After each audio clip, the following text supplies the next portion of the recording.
happened in Georgia in last elections, in October last year, and what happened just a few days ago in Moldova, in Moldovan parliament, clearly changes the equation. And I would say at this certain moment, it is a setback for our European choice and for Europe's new horizons. It is a clear setback because big money was poured into Georgian elections, and the government that did all the reforms for the last 8 years, because of this financial manipulations and very big money in a country where PPP per capita is still around 6,000 US dollars, certainly played its decisive role. And as a result, we got into a situation when things are getting much more unclear, and there are many questions asked, like asked at this conference. And a few days ago in Moldova, exactly the same scenario.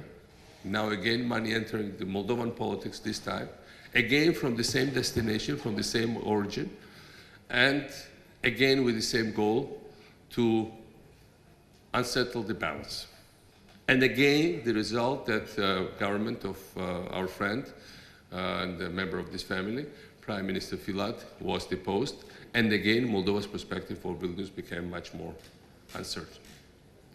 And that's something that is reality. We have now this kind of situations and this kind of heavy pressures. In Georgia, in Moldova, we clearly have attempts to undermine independent-minded foreign policy of other countries of partnership, like Azerbaijan. And we see very much these attitudes of the same kind of movements in some other directions. And this is something that makes it very difficult for short term for pro-European forces in those countries. But on the other hand, I still remain very optimistic about long-term future for our countries.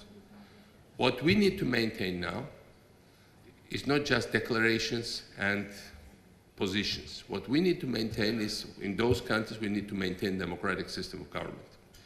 Obviously, what we see as a pattern whenever this kind of money takes over is attempt to monopolize and get control over judiciary, over media, over local government, over the whole political system.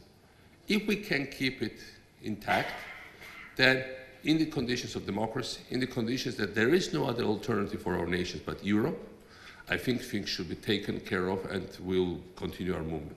And because of that, I'm deeply convinced that we, in Georgia and other places, we need to progress further in the European direction, no matter who would be in the government or not, provided that there is clear guidelines, what should be respected, what are the rules of the game.